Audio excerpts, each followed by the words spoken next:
And we've got our chief business correspondent, Taylor Young, in the studio with us this morning. Taylor, while we're trying to support our local law enforcement with these 4 lives lost around the country, there needs to be more support for law enforcement. How's that going? Yeah, I think it goes without saying that tragic events like this really show the need for there to be people willing to protect us. And unfortunately, there are law enforcement agencies nationally that are struggling to find enough people willing to do that nowadays. So there are about 18,000 law enforcement agencies in the U.S.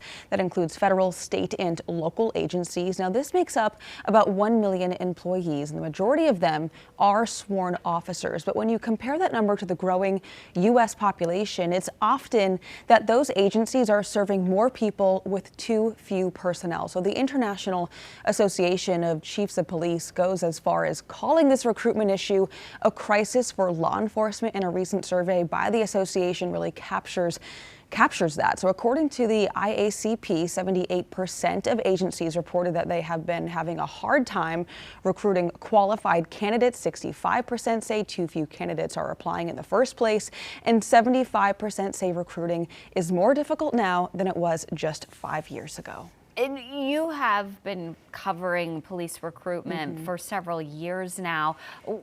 What's brought us to this point? Yeah, so I've spoken with several chiefs across the country, specifically here in North and South Carolina too, and there are a couple factors here. So of course we had the death of George Floyd back in 2020, and that really sparked this this sense of mistrust towards law enforcement. So agencies across the country have been really trying to rebuild the relationships with the communities that they serve. But also there is a generational shift happening. Being in law enforcement isn't like your typical 9-to-5 job. I mean, these people are in the field, they're working odd shifts, weekends and holidays. And nowadays people are really looking more for that work-life balance. And on the other side of this is retaining those officers that you have already on your team. Now, I did speak with the IACP member who says that means taking care of your officers when tragic incidents like this do happen.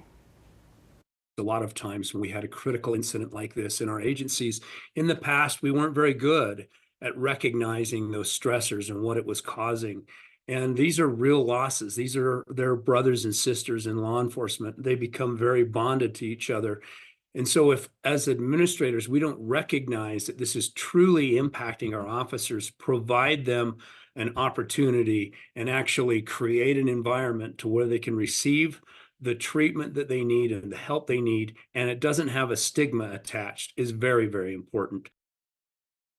Now, we know that clearly that nationwide there's a struggle there. When we look at CMPD, how are they actually doing? So they have made great strides, really just since the beginning of this year. They still have 191 positions open, but their latest recruitment graduation class was the largest since 2010. It was 58 members. So CMPD is absolutely making strides in rebuilding up their task force. And yeah, they're doing pretty well there. Of course, there's still more positions to be filled, but they're doing efforts. They're offering signing bonuses for officers as well as increasing pay. Well, and weeks like this remind us of the sacrifice that these men and women make on our behalf. Taylor, thank you for that.